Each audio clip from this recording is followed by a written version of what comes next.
Do you see that window right there? You see how it's kind of like hard to see through? It's kind of like got stuff smeared on it. They're just in there by themselves, which is probably why they're smearing poop on the wall. In this kind of situation is absolutely astronomically unacceptable. No!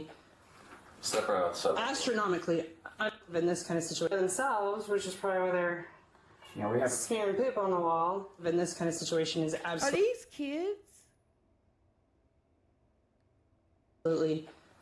Or is it the animals? Unacceptable. I'm confused. No! The following report is based on official police records, and most of the footage has never been seen before until now. Please note that all persons charged with a crime are presumed innocent unless and until proven guilty in a court of law. When officers with the Oklahoma City Police Department show up at this door on September 12, 2024, they have no idea what horrors they will encounter inside. The man they're talking to is 24-year-old Dakota Dodd, and he's now learning that the cops are here to check on his stepchildren. His first move is to grab some shorts and call his wife, who is none too happy about the news. Oh, look at the house. What? Okay, Yeah. so your kids are upstairs, you said? They're upstairs. We've been trying to paint the rooms because they keep smearing crap on the walls. Door. We need to go. There's a what? Cops at the door. Apparently, kids are upset. Okay, so we're just here to make sure the kids are okay. Yeah, they're perfectly okay. I can go get them down. Can I come with you? Yeah. What's kid? What's wrong with it? We were hurt. But we've been trying to get, keep the room safe. Hey, boys, come on. Hi, guys. What are you doing? Come downstairs for me, okay? Yeah, we're gonna go to them shower. They keep smearing on the walls. Well, We've been trying to keep painted up and everything. okay. Two boys, 3 and 4 respectively, emerge from this foreboding room without a stitch of clothing. The officer notes in her report They're that just both naked? kids are extremely dirty and covered in feces. They're just in there by themselves, which is probably why they're We have smearing poop on the wall. we have a camera right there. Uh-huh. We're always checking up on them. Okay. Am I missing something? You have 2 naked boys in a room by themselves, a camera watching them, and they're smearing their poop on the wall. What?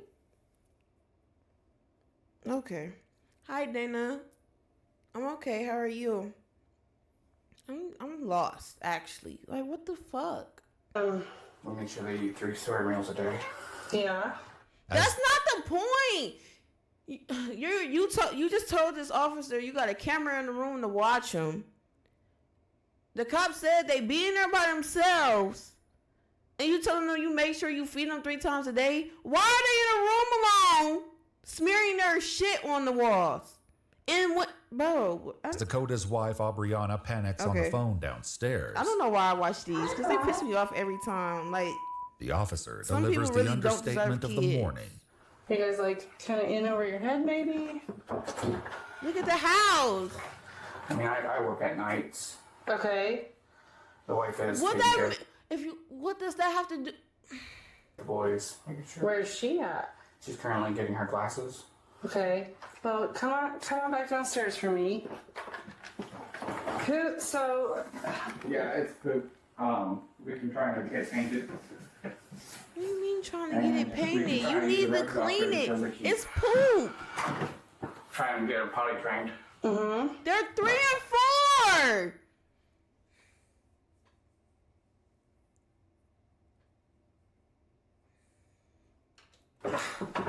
how long have they been in that room? Oh, so they were supposed to be taking a nap. Where are they supposed to be napping at? There's not a bed in here. They reported hard yesterday. What? The autistic one likes to tear apart their beds. And so we had to throw them both out. My brother just sent me money. I'm actually gonna be, once my wife gets home, buy some beds. In her report, the officer notes that the door frame to the room is torn up from the inside, suggesting that the boys had possibly attempted to claw their way out. That detail, combined with a smell that police describe as overwhelming, may explain the look on her face when she returns downstairs. Yeah, this one they keep tearing up the mattresses. Uh-huh. Can we turn it start this way, please? Do we have some pants or something we can put on Poor there? lady. Yeah, I got it. Yeah, but Let me go get my Why are they glasses. naked? I can't really see. As the officers try to come to terms with what they're seeing, Dakota struggles to find the children's clothing before finally asking his wife for help. Hey, baby, where's the kids' clothes? Be home in a few. That's not the answer I need. It takes Dakota 4 solid minutes to find clothing that the police would later describe as very large for the children. But as he dresses the kids, his wife doesn't seem to approve. What's going on? I'm dressed. Why? I just told you why. Because they're butt naked and they need some clothes on. Okay. In her report, one of the officers notes that when she opened a downstairs closet, she was immediately covered in cockroaches. Oh my goodness. Another officer observes the large amount of flies in the home. It's clear at this point that the officers have seen enough. all right. How about you? Step outside with my partner, okay? Do you have any weapons or anything on you? No, just my phone. Can you just turn around? Put your hands behind your back. Come on.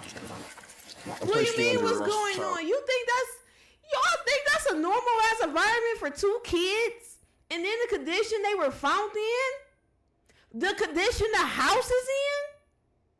How is you cool?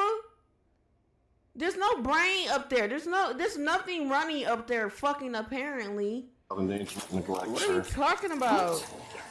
What? What's going on? What? Yeah. What? Well, you're their father, right? I'm their stepdad. You're their stepdad. Well, you're the one That's why he don't like give a fuck. He got this like calm energy. Like for what? Cause them not his kids. Them his. And she. The reason I'm trying to understand why she didn't want him putting clothes on these kids. Like why are your kids naked? responsible right now for their welfare and everything, right? Yes, I'm supposed to take a nap. Huh? I was supposed to be taking a nap. They were supposed to be taking a nap Yes. in a room Please. that's covered in feces with no furniture. But I already Okay, well, you know, I'm not questioning you or anything like that right now. told you the other time. You have the right to remain silent. We'll read you your rights. Dakota has one remaining question, but the officer has more immediate concerns. You called on her. Huh? You called on me. I'm sorry. I'm still trying to hold back the vomit in the back of my throat. In the meantime, Dakota's wife Aubriana arrives at the house with their 11-month-old daughter and her mother in tow. And And if got she a was 11 anxious over the phone, the year-old police daughter. quickly let her know she was right to be worried. Hello? Hi, Mom. This your youngest baby? Yes. Take all of her kids. So here's where we're at. The fact that kids live in this kind of situation is absolutely Step her outside. astronomically unacceptable. So, outside. I called the door to the cat doesn't get out yet. I don't care about the cat. Okay. Yeah, it's better off outside. You have told us about the clean. Come here. Those are your babies. I don't. Those are your babies. Why are you crying? Why are you crying? What do you mean you told him to clean the house? It doesn't matter. Them are your kids. Them are you pushed them out your cooch. Them are your responsibility. Wait, what the man? Nigga womp. Come on. Take her kids from her, bruh. Do not cry to me. I'm not crying. You're crying my damn children. I literally couldn't even stand in that room. I've been telling him to clean it. I'm trying. Mommy! Screaming for her ain't gonna do you no good right now. As the police gather her children outside the home to examine and talk to them, Aubriana proceeds to ignore this advice. Okay, mom is out here, or grandma. Sitting in another patrol car, her husband seems baffled by his arrest. I just got home. Nigga, shut up. Nigga, shut up. Or just now he's wanting to play the dumb card. Shut that shit up, man. Who called it in something, please? Oh, tell her shut up too, man. Both of them. Get them on my face. What's your mama gonna do, bitch? You did it. Don't you dare touch my son's stuff. No! No! No! My babies! No! No! Oh, girl, bye. Your phone has been updated. I can't have empathy for stupid people. before I leave? Don't even talk to me right now. The officer's apparent disgust is reflected in her report, where she describes the way she the don't shut carpet in the the fuck up, boy's no, room dead crunched as she eyes. walked, and was completely hard with dried feces and other unknown filth. It's only one of many shocking details that will Them poor emerge about this babies. home. Details that And the not officers even shared. that. Not even that. But you have a 11-year-old. No, not sorry. I'm sorry. 11-month-year-old. You have an 11-month-year-old also, who's obviously staying in this house with you. So you got her living in these conditions. I know that house stink. I don't even know how he was sitting in there. I don't even know how they sit in that house. With those closest to the couple. Can I ask you a question? You're her mom? You're her mom? Have you ever, like, how often do you go inside their apartment? Usually about once a week or so. I don't usually very often. I work 2 jobs, so. Do you see that window right there? You see how it's kind of like hard to see through? Okay. It's kind of like got stuff smeared on it. Do you know that that's human? That room is completely caked in it. Not to mention the entire house is And it's absolutely not like it was filthy a and stuff. smear Just on the wall. The horrendous. whole wall was covered in But poop. those kids were up in that room, locked in that room, taking a nap. No furniture. They're in the middle of potty training. Look, there is no excuse. There's no. And she knew about it. First of all, she just gave it away. She said she go once or twice a week. Once a week. It doesn't matter. You be in that house. That house been like that for a minute. And your excuse is that they're potty training. At 3 and 4? Okay. Excuse for this. This is a felony crime what's occurring right now. He was supposed to be alone. Well, Why are they saying he is supposed to? It's been like that. This ain't just happened. They ain't just do this shit today. What? Why are they putting it on him when them her kids? In their respective police cars, Dakota and Aubriana express indignation and defiance. Bro, I hate dumb shit, bro. Why have kids if you're not finna take care of them? Like, it's not like for dead ass. Potty training needs to mommy. They're fed. They're taken care of it. Promise. Kill him. I told him to clean. One officer writes that the couple's 11-month-old daughter had what appeared to be cockroach droppings in the creases of her hips and a diaper in dire need of changing. See what I'm...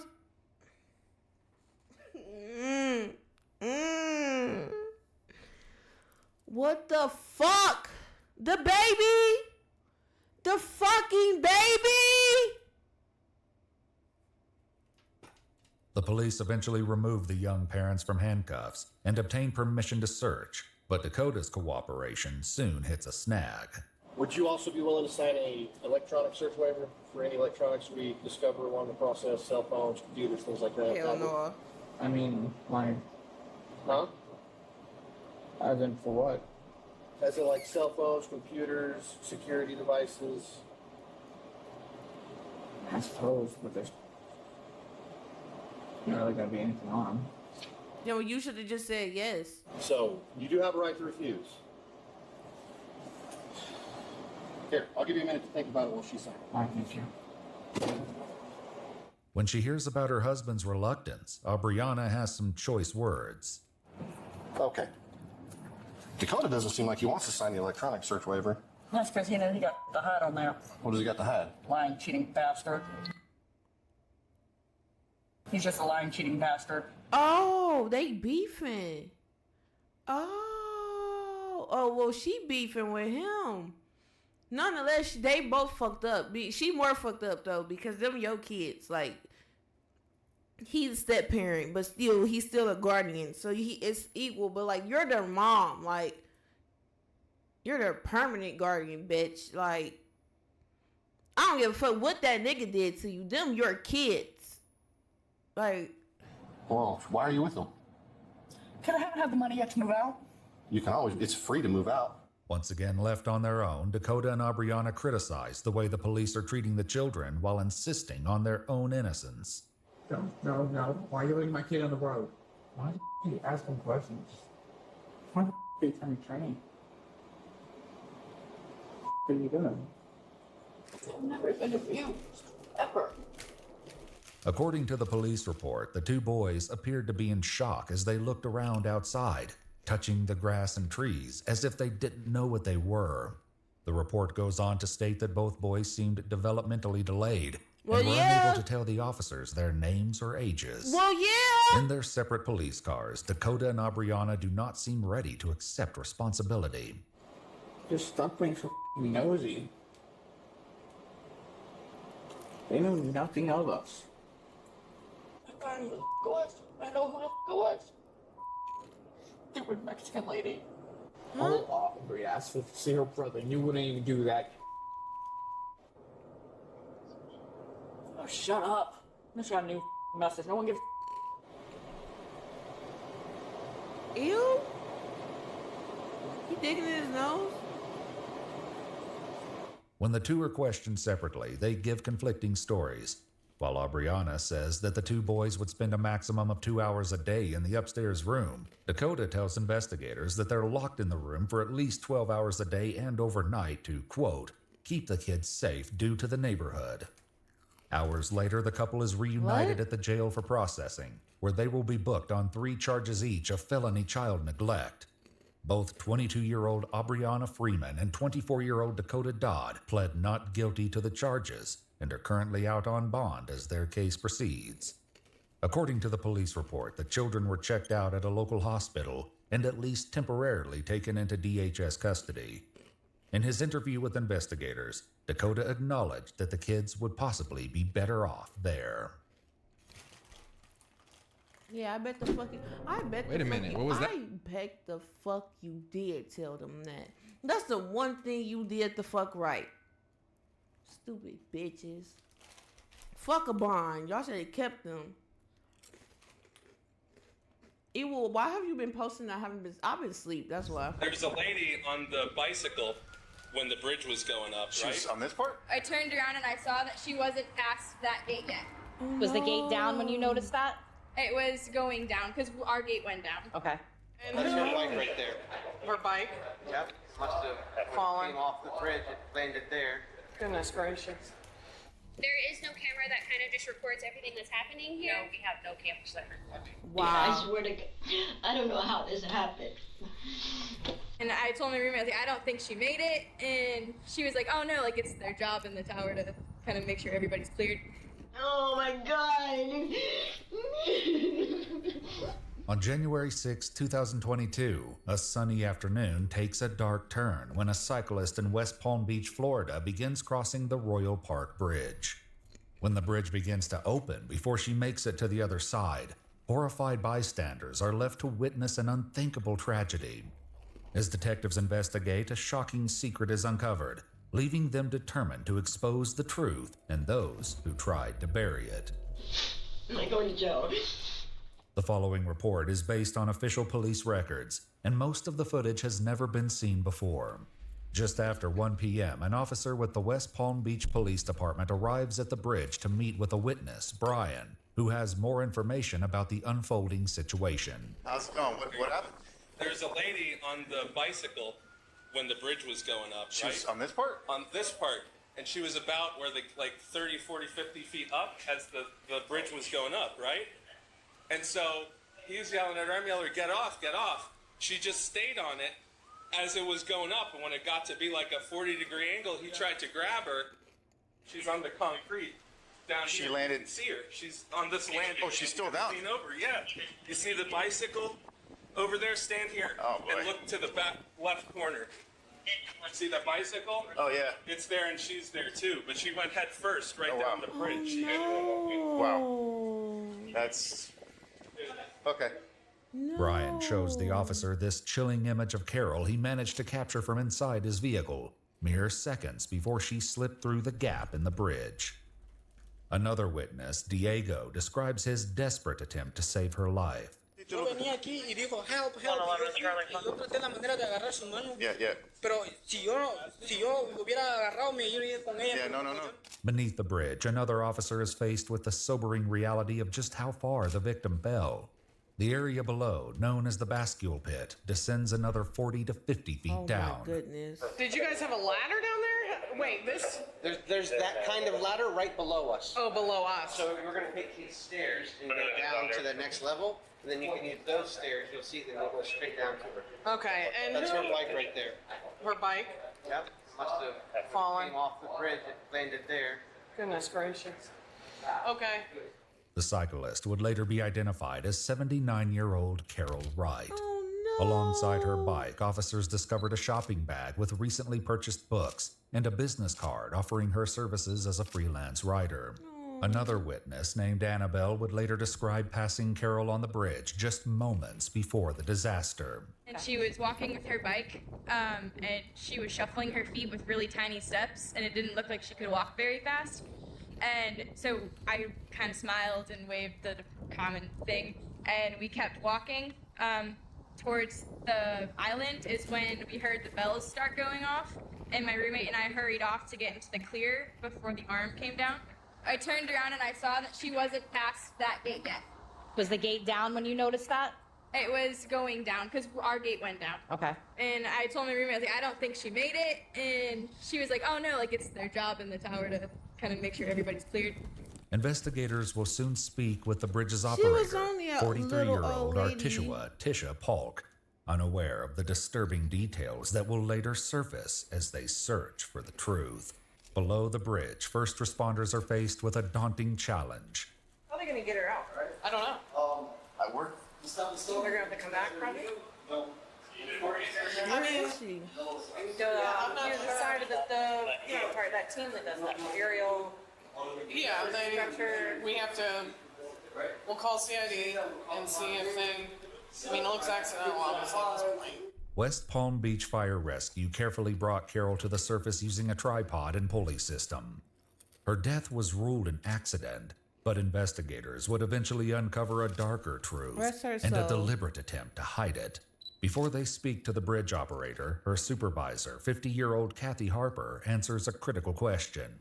So when the bridge tender is opening the bridge, is he or she able to see if there is anyone near the guardrail? No. There's no visual there? No, because when they're at the control panel, Did she just lock? you're like over further. Okay. So you have to walk away from the control panel in order to And see it. they're physically operating the they're control? supposed to, yes. Okay.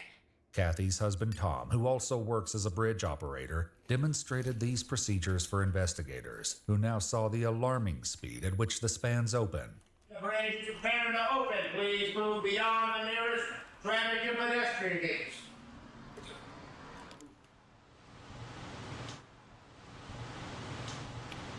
Gosh, the bridge is going up. Please remain behind the gates.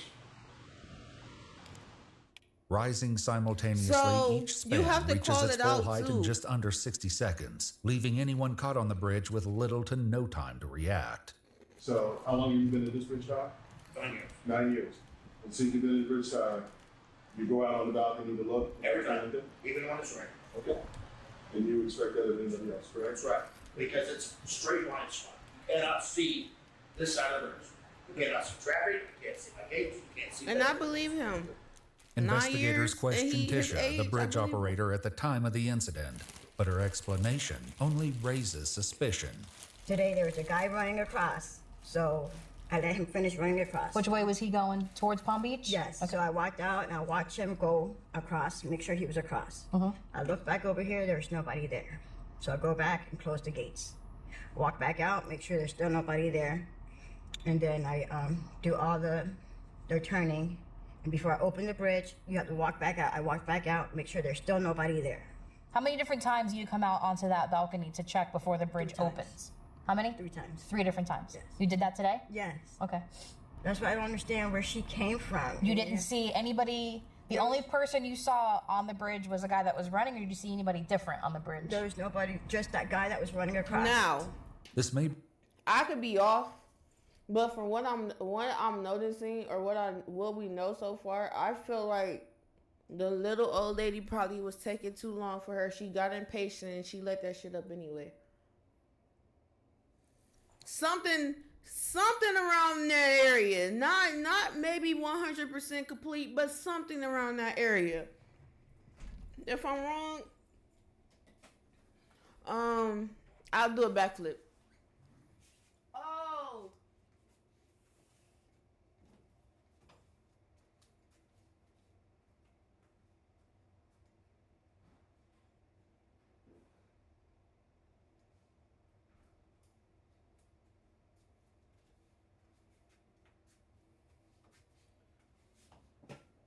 I hope you're wrong. be a red flag for investigators who have statements from multiple witnesses who were on the bridge just before the opening. After Carol's tragic fall, one of the witnesses, Brian, tried to alert Tisha by using the tower's call box, but initially got no response. Like 10 minutes later, she was probably asleep or something. I don't know. I came down. Not sleep, told me but the I lady feel fell like in the water. Okay. That she was trying to look like to see inside the span. Interestingly, Brian's statements to police make no mention of this. If Tisha truly checked the sidewalk multiple times, it seems unlikely she would have missed Carol or the other pedestrians. The real truth of the matter remains to be seen as investigators search for a way to verify her story. Collecting evidence, however, would be easier said than done. I'm not gonna lie though, I want to blame the city too. Oh, like they about to talk about it. There is no camera that kind of just records everything that's happening here? No, we have no cameras that record. Okay, so it's interesting. This is a state run. That's exactly what I was about to say. How is there no cameras on that bridge? You telling me there's no cameras on a bridge like that? It's traffic control basically, because you gotta let them know when the bridge and shit is going up and down. So what are you talking about? There's no cameras. Bridge, right? It's not county? No, it's not county. Okay. Despite this setback, the city of West Palm Beach would later retrieve data from their own cameras. Meanwhile, a closer look at Tisha's background unveils a troubling criminal history, including several misdemeanor and felony charges. Do you have a procedure where you have to get like drug tested now? Yes, You take her right now? As soon as you guys release her, I'm going to do a walk with her real quick, and then I'm going to talk to her. Kathy would later tell investigators Tisha's test results were negative. However, Tisha wasn't sent to a medical facility for further testing, and the sample was discarded, leaving them to take Kathy's word for it. Though Kathy isn't telling them everything she knows, evidence will later emerge on Tisha's cell phone that fills in the blanks. Ouch. For now, investigators look for other explanations for what happened. Is there any distractions that occurred that would have taken your mind or your attention away from the bridge? No. Not at any time, any of the bridge drawings that you got? So. So the phone didn't ring? No, you're not allowed to be on the phone when you're doing the opening. Is there a TV in there? Yes. Do you watch You have to TV? turn the TV off when you're doing the opening. No calls on the bridge phone or on your personal phone? No. Okay. Like, would anybody call you during the day if they knew you were at work, or do they know not to call you? Do they know by now, or are they just asking? If you knew you were going to open the bridge, but do you put your phone on silent? Do you turn it off? Like, what would you do with your cell phone? I leave it on the counter. And Okay. if it rings, I just let it Ignore ring. it? Yes. Okay. To verify her story, police obtain a search warrant for her phone. What they find leaves investigators in utter shock and makes it clear that more than one person has been lying to them all along. Now, Tisha is brought in for a final interview where they prepare to reveal what they now know. You remember us? Okay.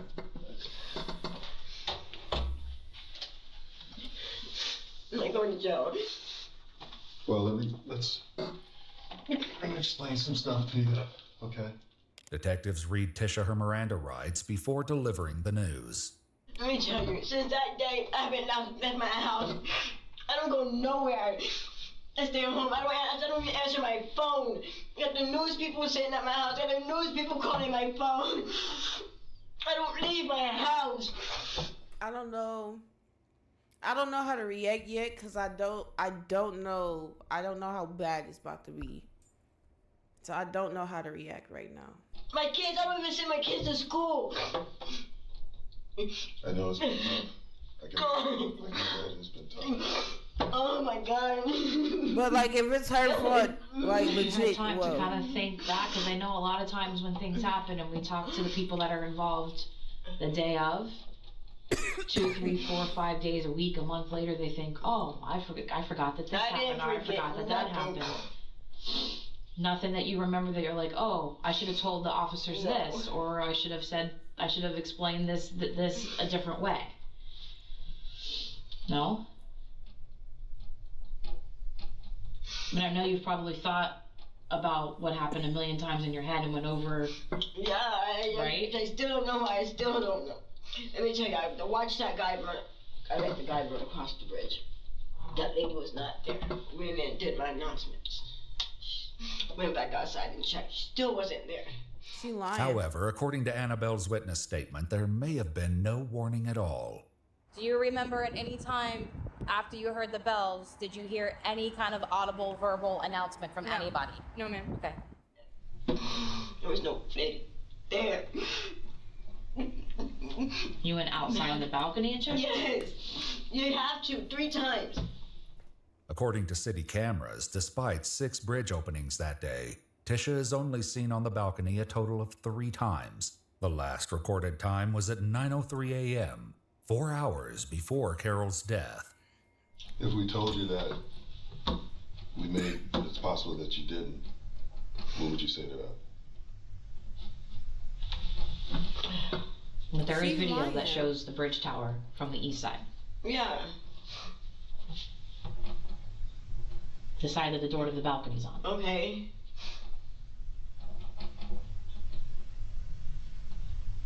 You said I didn't go out there.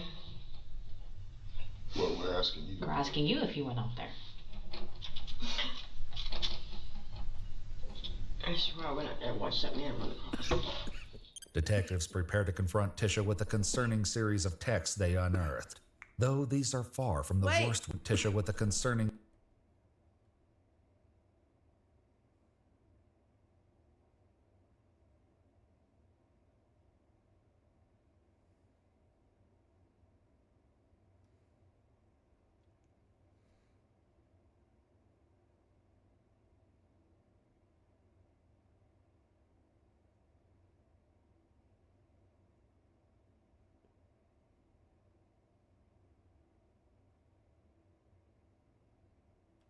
series of texts they unearthed, though these are far from the worst ones they discovered.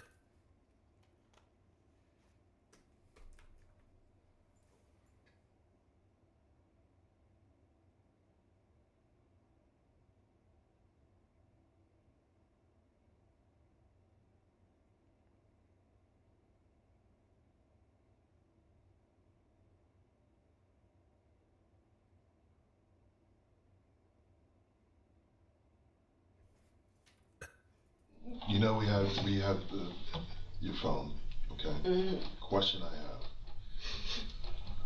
There was text messages in there that actually kind of make it seem like you actually saw her. There's a text message in there, I think it's 3 days later? Yeah, 3 or 2 days later, saying something about she dropped. That's what they told me probably. That's what the guy that works with me told me probably happened. She dropped her phone. She went over and reached for it. That's what they told me. That's probably what happened. So that's not something that you actually saw. No. Okay. Just had to clear that up. No. Okay. Because I saw that on a text message and a Facebook message to somebody that you said that. Yeah. No. That's what they told me. I swear to God, I did not. Putting it on God is crazy. That's what they told me. She probably putting it on God is crazy if she actually did see her. I did not say that. I didn't say it like that, but that's what I was told. That wasn't something that you came up with yourself. Well, no, that's what you know. She's probably telling the truth in that she didn't see her because she didn't go check, and then she didn't make no announcement. So she just, like I said, she just put that bitch up. without checking. The people I work with were Haha, saying you get she no probably been over backflip. to pick up something. Regardless if she bent over to pick her phone up, the gate was already going up. She was gonna fall regardless. Like, And for the people we're talking about, your supervisor and Tom? Yeah. Additional text found on her phone finally revealed the heartbreaking truth of what led to Carol's death. Between 12:52 p.m. and 1:06 p.m., when her attention should have been on the bridge, Tisha was texting a contact labeled mother-in-law.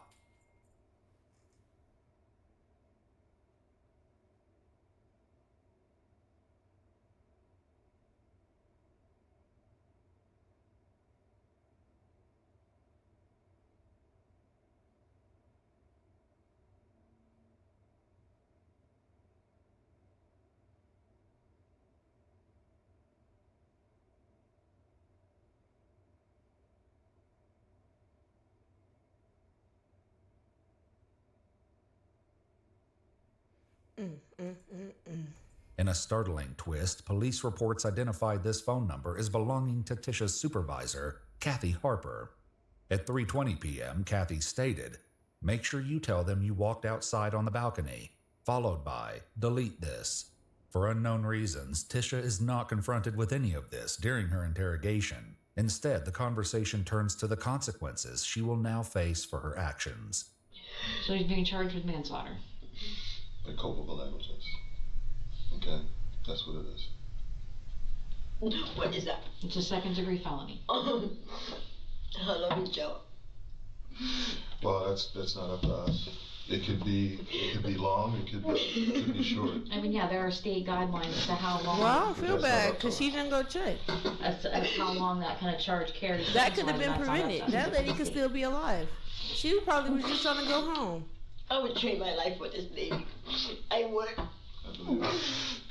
79 years, and that's how she died because you didn't go check. Because you didn't do your job. I'm sorry. Nobody.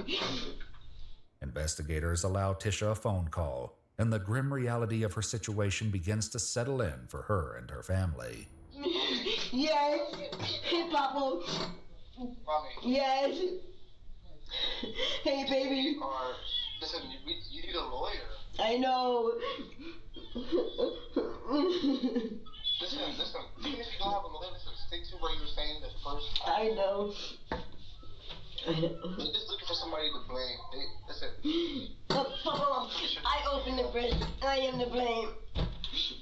You know, I opened the bridge. I don't know. I was working. I killed that lady. It was an accident, but I did it. I would never do that. Mommy. What are you talking about? I don't know. I'm iffy. And I don't like it. But, like, I feel like she genuinely... she didn't go check, but I feel like she genuinely didn't also mean for that to happen. The one time she didn't go check, but, like, at the same time, it's your job to do so. And not only didn't you go check, but you didn't even make an announcement. So it's like, you didn't even... Either way, you're wrong, but, like, you probably didn't mean to, but, like, you did at the same time, because all you had to do was do your job. You're charging me with manslaughter, Papa. I know, but you didn't do it on purpose. No, I didn't. I'm pretty sure you didn't see the video. Come on now, that's what I'm trying to say. I don't even got no video cameras. They do. I don't sit here and blame you. They don't know what really happened. So you can't sit here and cry. They do. They do. The video show her she was on the bridge, Papa. Huh? The video show her she was on the bridge. She was on the bridge? Yeah. Damn. A later report of Carol's injuries would reveal that she sustained multiple broken bones and suffered severe blunt force trauma to the head, despite wearing a bicycle helmet at the time of the fall.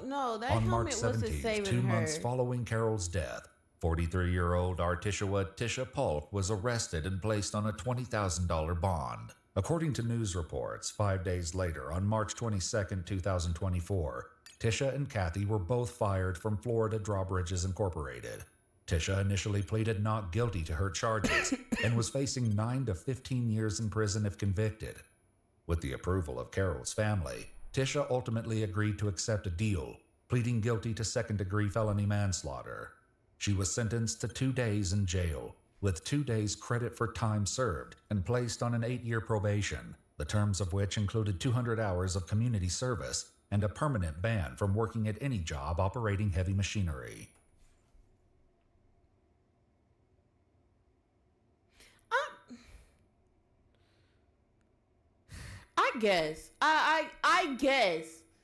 I guess, but not really.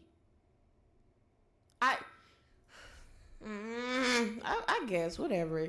She was also ordered to write a letter of apology to Carol Wright's family. However, in April of 2023, she was found in violation of this probation after a routine drug test came back positive for a controlled substance, drawing questions about the supposed drug test her supervisor Kathy claimed she passed after the incident. After this violation, it was discovered she never began her community service and never wrote her letter of apology to Carol's family. Oh, yeah. For violating the probation, additional conditions were added, No. including a curfew and a substance abuse evaluation. According to news reports, No. Carol's family won an $8.2 million settlement against Florida Drawbridges Incorporated in July of 2022. As part of the settlement agreement, the company instituted criminal background checks, new training for bridge operators, and routine audits with out-of-area supervisors. Additionally, all bridge tenders are now required to watch a 23-minute video on Carol Wright's life. Kathy Harper was not charged with any crimes related to Carol Wright's death.